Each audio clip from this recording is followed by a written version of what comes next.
So when it comes to maintaining the limits of your contact level of your plan, there's not a ton of value in having contacts set to an active status, meaning they're counting against your plan limit, if you're not actually engaging with them. And a typical use case would be that after a contact makes their way through your sequence without responding, we would have automatically flagged them with an engagement status of unresponsive at the end of the sequence.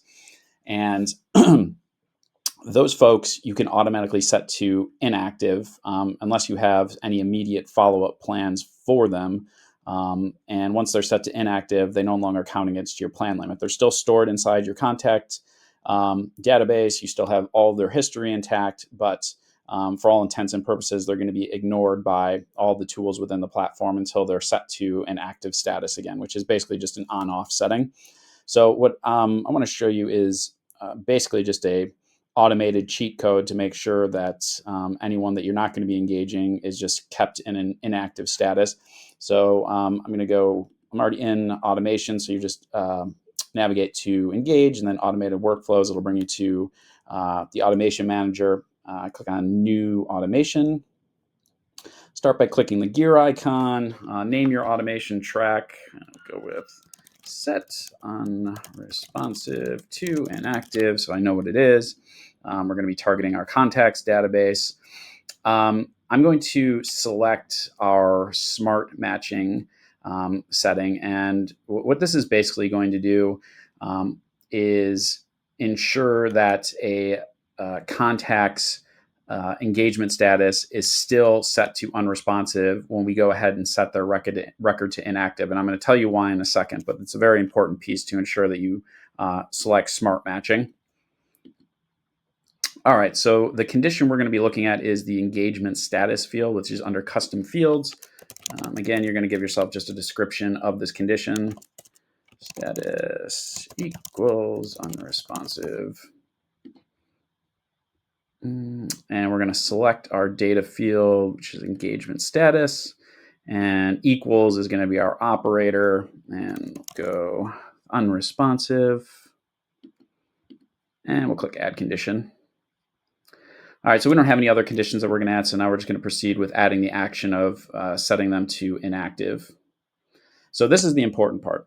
So immediately after a contact finishes a sequence, if they haven't responded and they've gone through the last step, we're going to change their engagement status to unresponsive. Now, if your last step was another email message or some piece of outreach where we could still receive a response in some reasonable amount of time, you may want to delay changing them to an inactive status if they've responded. Now, if you would also change someone who has responded to an inactive status, you could certainly just not set a wait connector or a delay here at all.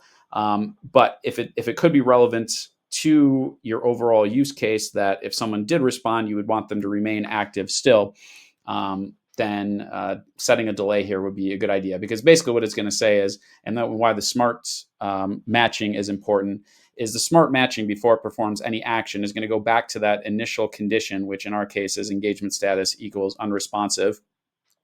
And if, let's say, that engagement status is now responded, it's going to remove that contact from this workflow, and it's not going to trigger the action to set them to inactive. So again, it depends on what your use case is.